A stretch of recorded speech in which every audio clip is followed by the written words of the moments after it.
ഈ കെട്ടിടം ഉപയോഗിച്ചിരുന്നല്ലോ, ഇതിൽ സൂപ്രണ്ടല്ലോ ഇത് അടച്ചിട്ടിരുന്നതാണ്. ഇത് അപ്പുറത്ത് വാർഡപ്പുറത്താ.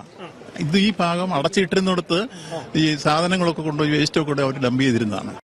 നമ്മൾ അടച്ചിട്ടിരുന്ന താഴത്തെ ടോയ്ലറ്റിന്റെ ഭാഗമാണ്.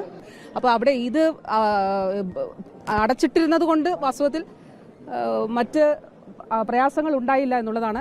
ബഹുമാനപ്പെട്ട ആരോഗ്യവകുപ്പ് മന്ത്രി ശ്രീമതി വീണ ജോർജും ബഹുമാനപ്പെട്ട മന്ത്രി ശ്രീ VN വാസവനും അവിടെ എത്തിയതിനു ശേഷം ആദ്യം നടത്തിയ സ്റ്റേറ്റ്മെന്റ് എന്ന് പറയുന്നത് അതിന് അടിയിൽ ആരുമില്ല, അല്ലെങ്കിൽ അവിടെ ആരും ഉപയോഗിക്കാത്ത കെട്ടിടമാണ്, അപ്പോൾ അതുകൊണ്ട് തന്നെ അവിടെ അധികം ചെല്ലേണ്ടതില്ല എന്ന രീതിയിൽ തന്നെ ഒരു സന്ദേശമാണ് എല്ലാവർക്കും ചെന്നത്. ആ 2 വാർഡുകളും പേഷ്യൻസ് ഉള്ള വാർഡ് തന്നെയാണ്. ആ 2 വാർഡുകളിലും ചികിത്സ നടക്കുന്ന വാർഡുകളാണ്. അതിൽ വാർഡ് 11 എന്ന് പറയുന്നത് സർജറിയുടെ പോസ്റ്റ് ഓപ്പറേറ്റീവ് വാർഡാണ്. വാർഡ് 14 എന്ന് പറയുന്നത് സർജറിയുടെയും ഓർത്തോപെഡിക്സിന്റെയും പേഷ്യൻസിനെ അഡ്മിറ്റ് ചെയ്യുന്ന വാർഡാണ്. ഉപയോഗശൂന്യമായി അല്ലെങ്കിൽ ഉപയോഗിക്കാത്ത ഒരു സ്ഥലമല്ല ഇടിഞ്ഞു പോയിരിക്കുന്നത്.